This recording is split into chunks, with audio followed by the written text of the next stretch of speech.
우리 주대표와 우리 감사 캠핑 같이 하겠습니다. 감사의 씨를 뿌려 행복의 열매 맺는 교회, 감사의 향기가 되겠습니다. 감사의 꽃을 피우겠습니다. 감사의 열매 맺겠습니다. 아멘. 이번 주 묵상 말씀 시편 23편 1절입니다. 우리 세 분 같이 하겠습니다. 여호와는 나의 목자시니 내게 부족함이 없으리로다. 여호와는 나의 목자시니 내게 부족함이 없으리로다. 여호와는 나의 목자시니 내게 부족함이 없으리로다. 아멘. 하나님께서 오늘 우리에게 주시는 말씀은 사도행전 21장 17절에서 36절까지 말씀입니다.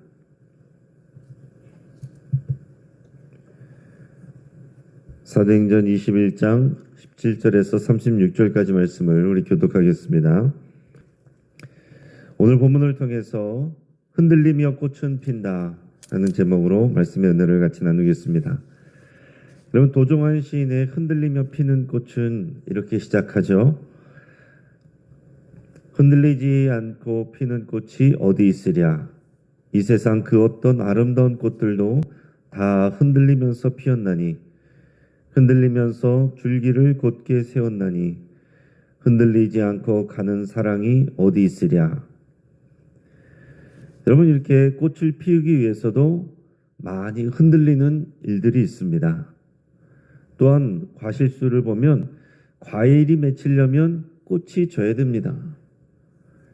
흔들리면서 꽃이 또 피고 또 그 꽃도 지고 나서야 열매가 맺힙니다.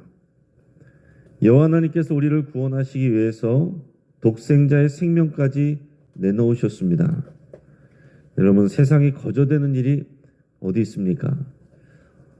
우리가 하나님의 베풀어 주신 그 은혜를 거저받았지만 하나님이 그 값을 지불하신 겁니다. 또한 사도 바울이 가진 고생 끝에 지금 오늘 본문에서 예루살렘에 도착합니다. 3차 전도 여행을 마무리하고 그 목적지인 예루살렘에 도착한 거예요. 많은 열매도 있었고 큰 고생도 많았습니다. 바울 일행은 예루살렘 교회의 수장인 이 야고보와 또 장로들의 따뜻한 환영을 받았습니다. 하지만 여전히 바울을 이해하지 못하고 오해하는 이 유대인 그리스도인들에 의해서 박대를 받고 로마 군대에 의해서 체포되게 됩니다.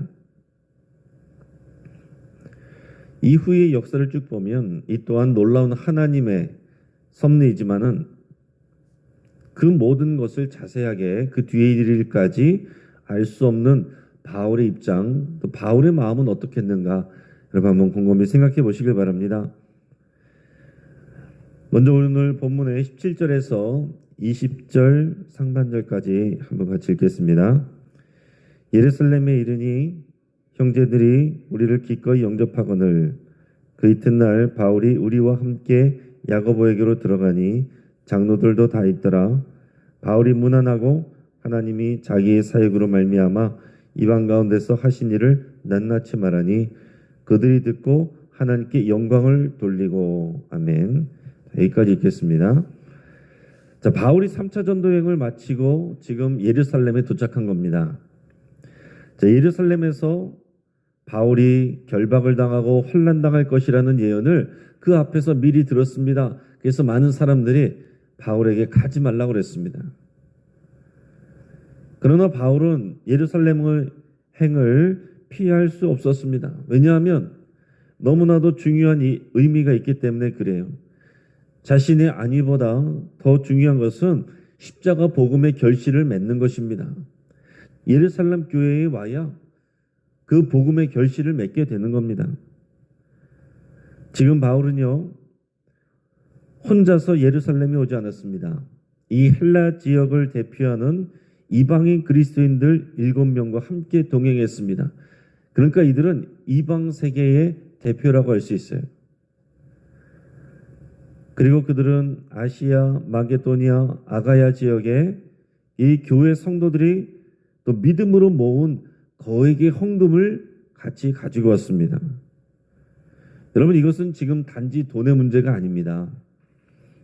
예루살렘 교회가 헬라 교회에 영적인 은혜를 끼친 거잖아요. 예루살렘 교회가 있었기 때문에 거기에서 다른 교회들이 퍼져나가고 그 복음을 받았습니다. 그 은혜를 받았습니다.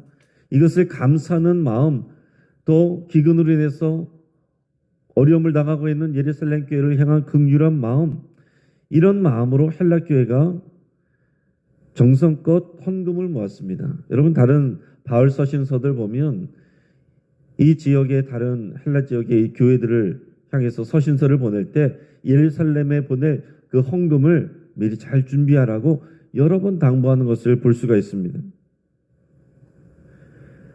그래서 그것을 모아가지고 지금 예루살렘 교회에 온 거예요. 이게 얼마나 의미가 있는 일입니까?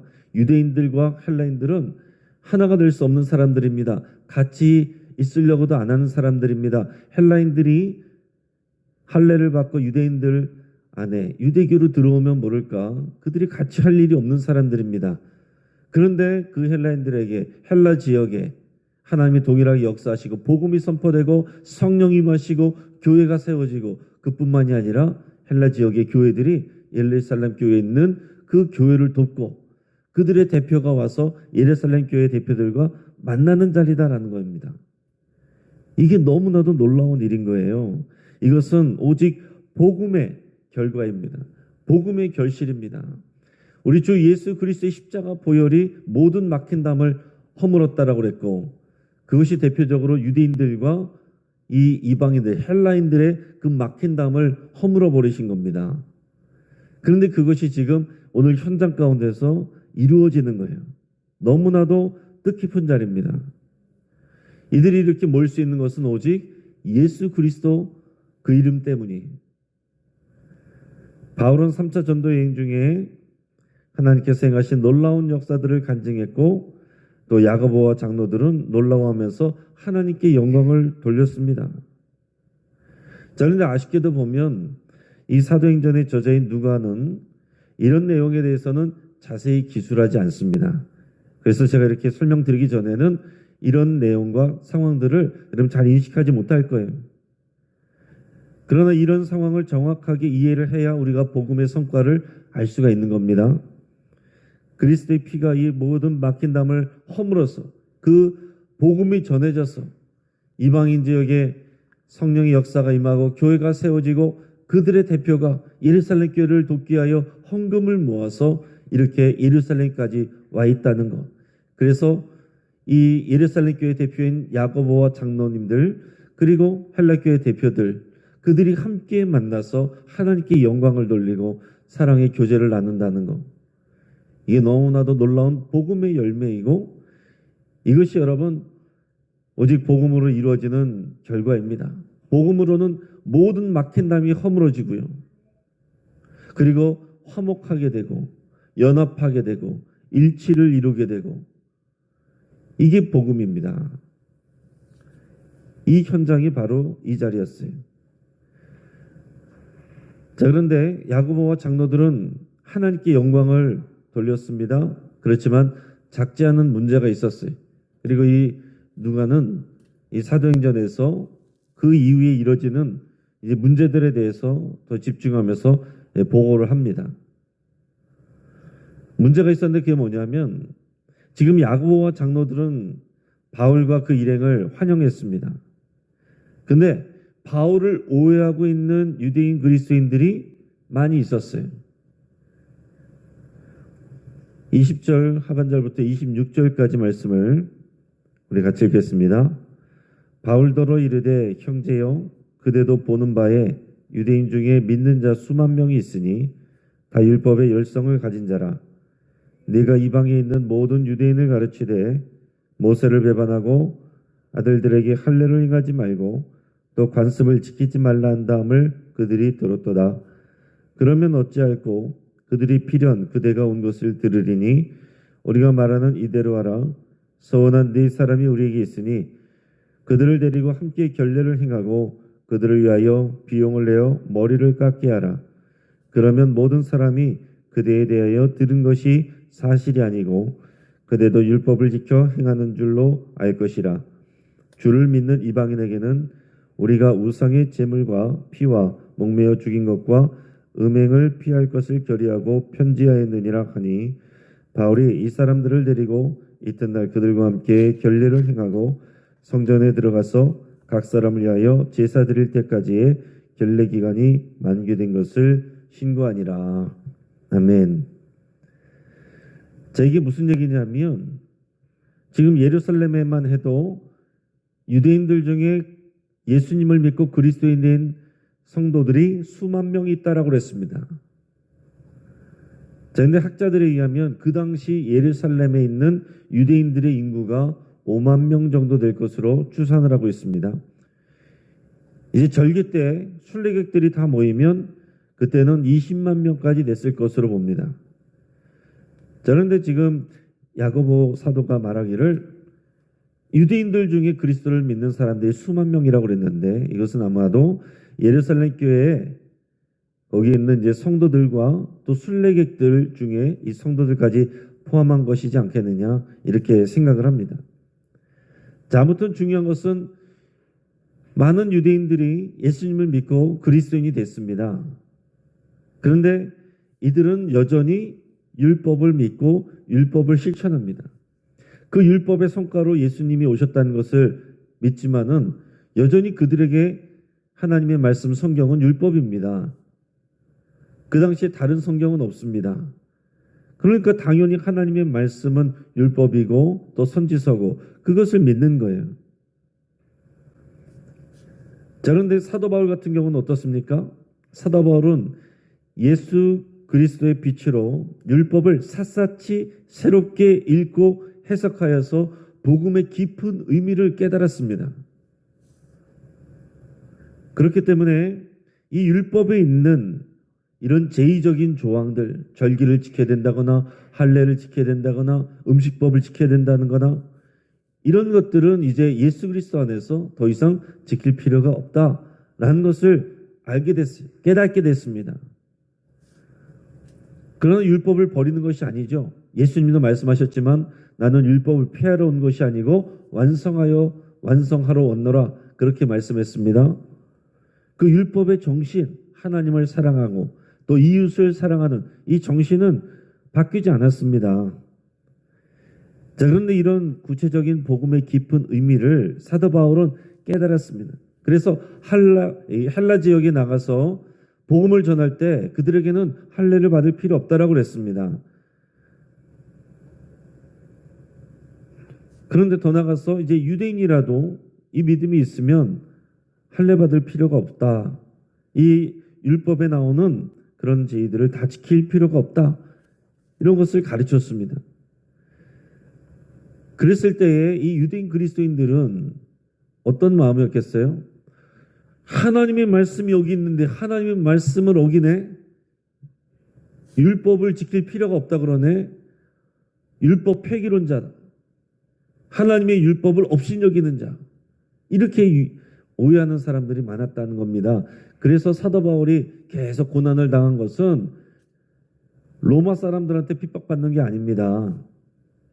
유대인 그리스도인들에게 또 아직 믿지 않는 유대인들에게 유대인들이 이 사도 바울을 그렇게 핍박하고 고통을 준 것입니다. 근데 이제 그런 소문들이 들려와서 이 예루살렘에 있는 유대인들도 사도 바울에 대해서 지금 오해가 깊다는 거예요. 그러니까 지금 야고보와 장로들이 권면한 것은 뭐냐면 지금 복음으로는 뭐 그런 것 다 우리도 이해합니다. 우리는 그것을 믿는데 지금 이 유대인 그리스도인들 중에서 이 바울이 율법 폐기론자라고 오해하는 그런 사람들이 많이 있으니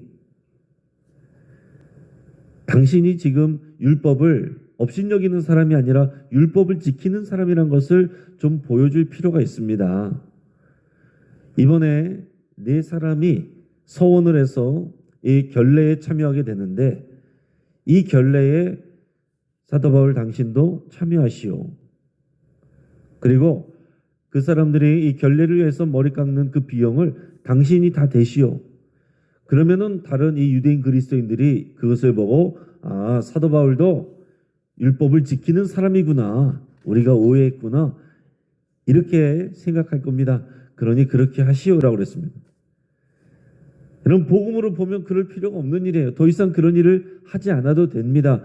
사도 바울에게는 그런 믿음이 있다라고 그랬어요. 그러나 사도 바울에게는 복음의 유연성이 있습니다. 생명을 얻기 위해서 복음이 전파되는 일에 장애가 되지 않기 위해서 그 결례에 참여하는 거 어렵지 않습니다. 사도 바울이 그렇게 하겠습니다.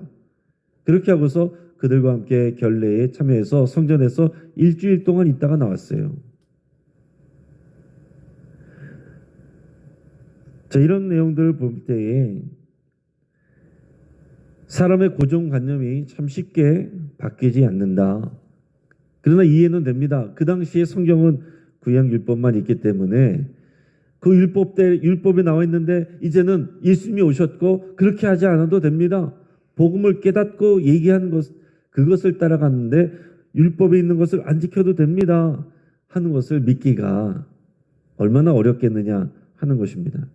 여러분, 이때에 우리 교회에서도요, 성경 말씀이 아니어도 그냥 전례가 그랬고 예전부터 그랬고 이거 바꾸는 게 얼마나 어렵습니까? 고정관념 바꾸는 게 얼마나 어려워요. 쉬운 일이 아닙니다. 여러분, 앉은 자리 바뀌는 것만 해도 얼마나 불편해요. 근데 성경 말씀을 여러분 다르게 한다고 얘기했을 때 그 쉬운 일이 아니죠. 지금도 이단에 있는 사람들이 안식일을 지켜야 된다. 유월절을 지켜야 된다. 성경이 그렇게 기록되어 있다. 그렇게 주장하면 사람들이 반박 못하고 또 그런가 보다. 성경이 그렇게 돼 있는데 안식일은 지키란 말은 성경에 있고 주일 지키란 말은 없네. 그러니까 안식일 지키는 게 성경적이네.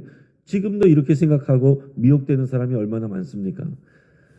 지금도 이런데 2000년이 지나서도 그런데 그 당시에 신약 성경도 없는 그때에 유대인들 출신인 그리스도인들이 할례를 안 받아도 된다, 절기를 안 지켜도 된다, 이런 내용을 들었을 때 그것을 복음적으로 바꾸는 게 얼마나 어렵겠는가 이해는 된다 하는 것입니다.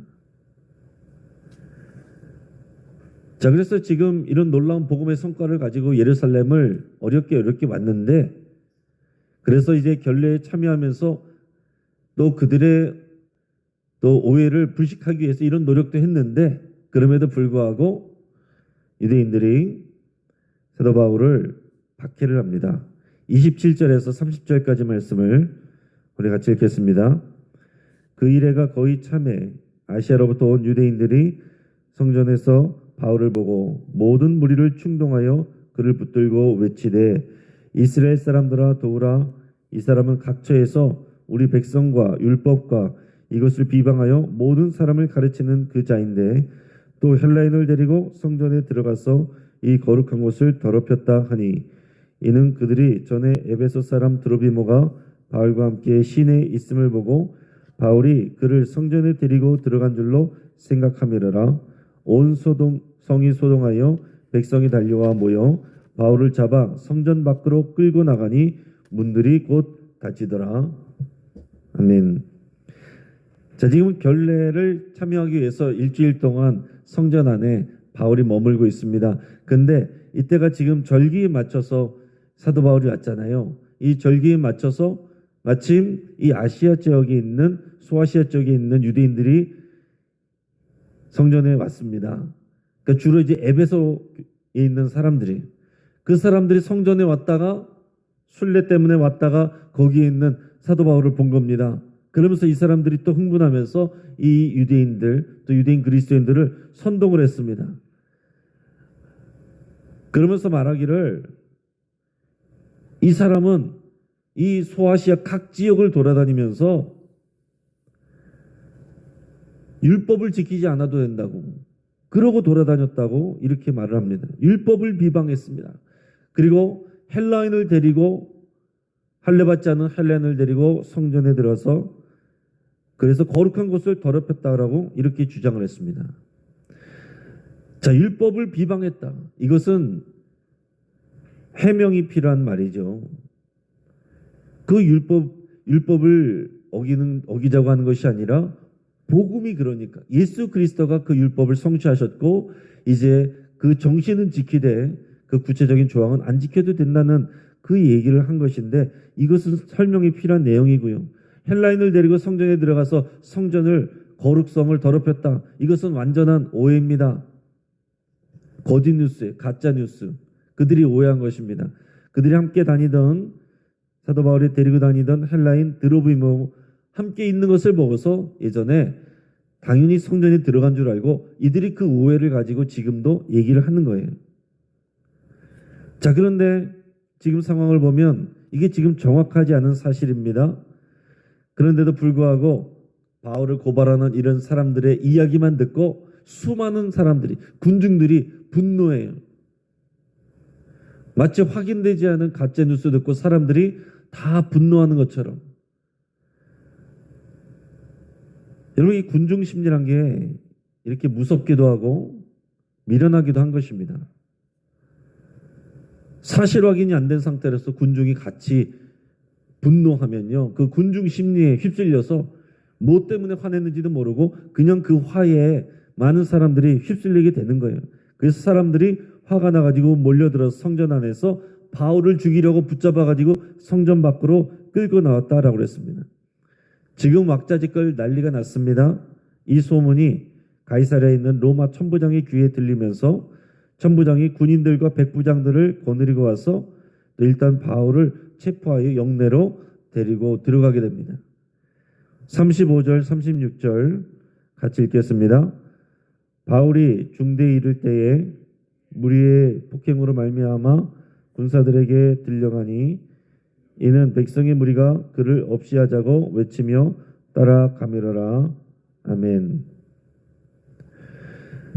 자, 여기서도 35절에 뭐라고 그랬습니까? 로마 군대가 출동했습니다. 그러니까 사람들이 이 군대가 출동한 것을 보고 이제 주춤하면서 바울을 죽이려던 것을 일단 멈췄어요.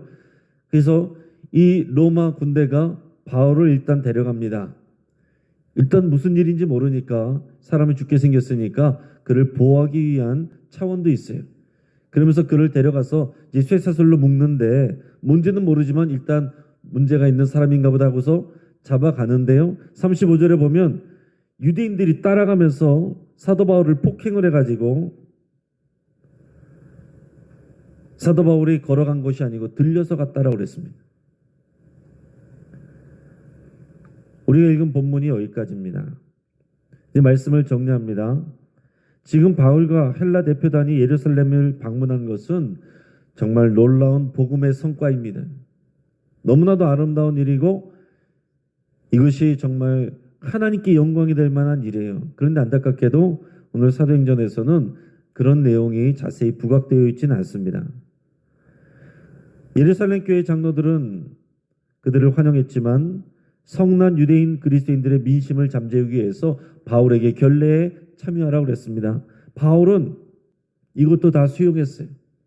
복음의 정신 안에서 그는 자유롭기 때문에 그들에게 맞춰주는 겁니다. 절대 안 돼 이렇게 말하는 사람들이 믿음이 약한 거예요.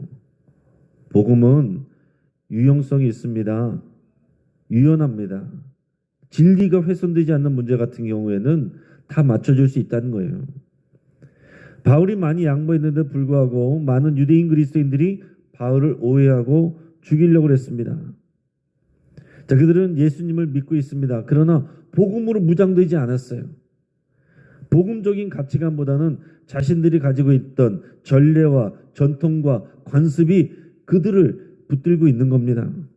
또 어떤 이들은 다른 사람들의 선동만 듣고서 사실 여부를 확인하지도 않고서 분노하고 바울을 죽이려고 했습니다. 오늘날에도 한국교회도 이런 모습이 적지 않습니다. 정말 복음으로 복음의 가치관으로 생각하는 것이 아니고 지금까지 해왔던 전례와 전통과 관습으로 또 화를 내고 확인되지 않은 가짜뉴스 때문에 분노하고 이런 일들이 여전히 한국교회에 얼마든지 있을 수 있고 우리에게도 있을 수 있는 일입니다.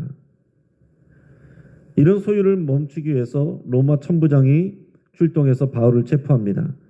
그 과정에서 바울은 또 유대인들에게 심하게 폭행을 당했습니다. 여러분, 이런 박대와 폭행과 오해를 한 몸에 받는 그런 바울을 여러분 생각해 보시기 바랍니다. 인간적으로 얼마나 억울합니까? 주의를 위해서 정말 고생하고 죽을 고비를 넘기면서 여기 오면은 이런 일 당할 것을 뻔히 알았지만 그럼에도 불구하고 사명 감당하기 위해서 이렇게 왔습니다. 그런데 그런 복음의 성과는 부각되지 않고 모욕당하고 핍박당하고 폭행당하는 이런 바울을 생각해 보십시오. 그러나 바울은 그냥 그 상황을 견디어냅니다. 믿음으로 견디어내요. 그 자리를 피하지 않습니다. 시간이 지나면 이 또한 하나님의 놀라운 섭리였다는 것을 알게 됩니다. 나중에 결국 이 로마의 재판 받다가 이 로마에게 재판을 받다가 황제에게 내가 직접 재판받겠다 해서 선교로 로마를 가는 게 아니고 재판받으러 죄인의 신분으로 로마를 갔다가 거기서 나중에 순교하게 되죠. 바울의 계획은 로마를 지나서 서바나까지 가는 것이었지만은 그것도 무산됩니다. 그러나 하나님의 뜻은 완전하게 다 이루어져서 로마가 복음화되고 로마가 국교화로 또 기독교를 국교화하고 로마를 통해서 유럽이 복음화되고 유럽을 통해서 사방 각지에 복음이 전파되고 그 복음이 돌고 돌아서 오늘 저와 여러분들에게 전해지고 이 자리에 앉아 있습니다. 복음의 결과가 저와 여러분들입니다. 그리고 저와 여러분들은 복음의 결실의 끝이 아니고 중간입니다. 우리가 전달하여 우리가 복음의 결실을 또 맺어야 되는데 우리 또한 흔들리지 않을 수가 없습니다. 오해받을 때도 있고 또 사람들에게 상처를 받을 수도 있습니다. 그러나 흔들리지 않고 피는 꽃이 어디 있으랴. 흔들리는 게 중요한 게 아니고 복음의 결실을 맺는 게 중요합니다. 오늘 그 결과를 바라보고 사명 가운데 달려가시는 저와 여러분 되기를 주의 이름으로 축복합니다. 같이 한번 기도하겠습니다. 오늘 말씀을 붙잡고 함께 기도할 때 우리 안에 편견과 고정관념, 정확하지 않은 사실에 대한 분노와 성급한 행동들이 있었다면 여러분 회개할 수 있길 바랍니다. 또한 부각되지 않아도 복음의 결실을 소중히 여기기로 결단할 수 있길 바랍니다. 우리가 행한 선한 일들, 복음의 열매들, 사람들은 주목하지 않아도 하나님이 다 보시고 하나님이 다 상급으로 갚아주십니다.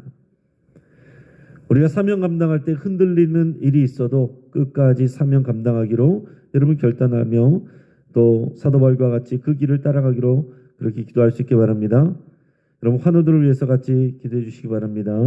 우리 교회 청년부에 최정아 청년이 있는데 뇌수술을 받아서 지금 병원에 있다고 합니다. 학교 다니다가 넘어져서 쓰러져서 지금 뇌수술을 2번 더 받았는데 하나님께서 이 귀한 아이를 살려주시고 회복시켜 주시기를 위해서 간절히 기도하시고 우리 여러 환우들을 위해서 여러분 기억나는 대로 기도해 주시기 바랍니다. 또 교회 모든 리더들과 봉사자들을 위해서 같이 기도하시며 흔들릴 때가 있어도 믿음으로 사명 감당할 수 있도록 위해서 함께 기도해 주시고 12돌 프로젝트를 위해서 새로운 세대, 새로운 시대를 준비하는 우리 귀한 믿음의 일들 될 수 있도록 위해서 함께 기도하겠습니다. 이 시간 주여 한번 부르짖고 합시면서 함께 기도하겠습니다. 주여!